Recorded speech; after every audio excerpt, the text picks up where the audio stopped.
గవర్నర్ది గలీజ్ ప్రసంగం, కాంగ్రెస్ గల్లీ కార్యకర్తల తమిళిసై వ్యాఖ్యలు. అభివృద్ధి ధ్యేయంగా 10 ఏళ్ల పాటు పనిచేశాం, ఒకరిద్దరు బీఆర్ఎస్ను వీడినా నష్టం లేదు. ఎవడన్నా అంటాడా అండి ఈ మాట? ఇప్పుడు పార్టీ చాలా ప్రమాదకరమైన సిచ్యువేషన్లో ఉన్నప్పుడు ఈ కేటీఆర్కి సలహాలు ఇవ్వడం ఇస్తున్నాడా లేదు, నిజంగానే ఏమో అనుకున్నాం కానీ ఈయన ఏమైనా తీసుకొని మాట్లాడతాడా అర్థం కావట్లేదు. ఆ ఎఫెక్ట్ ఏమైనా పనిచేస్తుందా అర్థం కావట్లేదు. కానీ పార్టీని మాత్రం ఆగం చేస్తున్నాడు. మరి ఆ సీనియర్ లీడర్లో ఇంకెవరన్నా వినోదరావు లాంటి వాళ్ళు మరి ఎందుకు ఇనిషియేట్ తీసుకొని ఆ కేటీఆర్తో మాట్లాడతలేరు, లేదా మాట్లాడినా వింటలేడా అర్థం కావట్లేదు. పోతే పోరే అంటుండు, పార్టీ వదిలిపెడితే పోతే పోరే అంటుండు. ఎవడుంటాడు నీ పార్టీలో?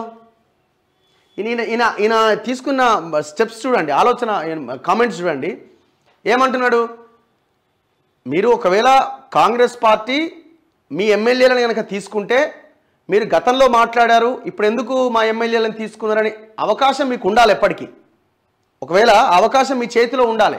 మీరు ఏం చేసారు? పవర్ పోగానే తప్పు చేసినాం, మేము ప్రతిపక్షంలో ఉంటాం, కొట్లాడతామనే మాట చెప్పకుండా ఏమన్నారు? 6 నెలల లోపు కథమైపోద్ది ఈ ప్రభుత్వం, ఇక అయిపోయింది, మొత్తం వచ్చేస్తున్నారు, మేము 59 మంది ఉన్నాం, 39 కాదు, ఎవరైనా తొందరలోనే కేసీఆర్ ముఖ్యమంత్రి అవుతాడు. ఇట్లాంటి స్టేట్మెంట్స్ ఇవ్వడం వల్ల మీరు కాంగ్రెస్కి ఇప్పుడున్న అధికార పార్టీకి మీరు వాళ్ళ చేతిలోకి తీసుకెళ్ళి మీరే ఎమ్మెల్యేలను పెడుతున్నారు.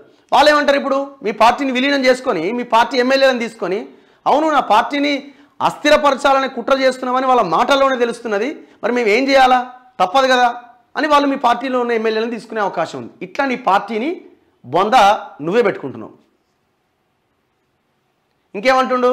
ఇప్పుడు ఏ అధికారి అక్కడ మీకేమన్నా తెలివి ఉంటే ఆ అధికారుల చేత మీరేమన్నా గవర్నమెంట్లో జరిగే ఇన్ఫర్మేషన్ అదో తీసుకొని మీరు కార్యాచరణ రూపొంది. ఇది రాజకీయాల్లో నడుస్తూ ఉంటుంది.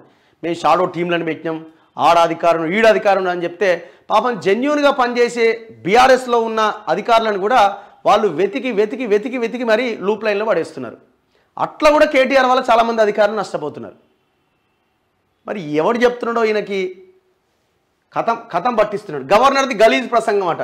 మరి మీరు నరసింహన్ ఉన్నప్పుడు మీకు అనుకూలంగా వ్యవహరించి మీ నాయనను వచ్చి ఊక కలిసి పోయినప్పుడు అన్ని నిర్ణయాలు తీసుకున్నప్పుడు గవర్నర్ మంచోడు. అప్పుడు గవర్నర్ మంచోడు. మీ నాయనే చెప్పిండు కదా అసెంబ్లీలో, క్యాబినెట్ రాసిచ్చిన క్యాబినెట్ ఆమోదించిన స్పీచ్ని మాత్రమే గవర్నర్ చదువుతారు, వేరేది చదవడానికి వీలు లేదు అని మీ నాయనే కదా చెప్పింది. తెలుసుకో. ఇప్పుడు వచ్చిన ప్రభుత్వం అనుకూలంగానే గవర్నర్ మాట్లాడుతుంది మీ నాయన చెప్పిన దాని ప్రకారం. వెళ్ళే వారిని ఆపొద్దు, ఆ స్థానంలో కొత్త వాళ్ళట. ఇక కొత్తోడే ఉండి దాంట్లోకి వచ్చేది. వచ్చే పార్లమెంట్ ఎన్నికల్లో ఓటుతో వేటు వేద్దాం. రేవంత్ రుణమాఫీపై సంతకం ఏమైంది? పేదల నువ్వు నా 5 సంవత్సరాలుగా 4 విడతల్లో చేస్తాన లక్ష చేయకపోతేవి మళ్ళీ ఏమైందని యువతలను అడుగుతున్నాడు. పేదలైన భార్యాభర్తలిద్దరికీ 4000 పెన్షన్ ఇవ్వాలి. బావబామర్దులను ప్రశ్నిస్తేనే రేవంత్ ఉక్కిరి బిక్కిరి. ఇక కమాండర్ కేసీఆర్ దిగితే ఎలా ఉంటుందో. ఏడయ్యా దిగుడు ఏడ దిగేదేడా? ఆయన మెట్లే దిగుతలేడు కదా, ఇంకా మెట్లే దిగుతలేడు కదా. చేవెళ్ళ పరిగి కార్యకర్తల సమావేశాల్లో కేటీఆర్, సందీప్ రెడ్డికి బహిరంగ క్షమాపణ చెప్పాలి, మంత్రి కోమటిరెడ్డిని నిలదీస్తాం. కేటీఆర్, ఏంది నువ్వు నిలదీసేది? నువ్వు చెప్పిన విద్య నీరజాక్ష అని ఆయన అదే ఫాలో అయ్యిండు. గతంలో మీరు అనలేదా అపోజిషన్ పార్టీ ఎమ్మెల్యేలని? అసలు వాళ్ళని కనీసం పరిగణలోకి తీసుకున్నారా? ఓ ప్రోటోకాల్ ఫాలో అయ్యిరా?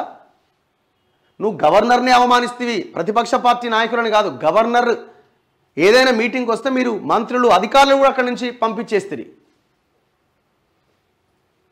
మీకు ఎవడు ఇప్పుడు అండగా నిలబడతాడు? ఎవడు అండగా నిలబడతాడు మీకు? మరి మీరు చేసింది ఏందా అని అడుగుతారు. మీరు అర్హతని కోల్పోయారు ఆల్రెడీ.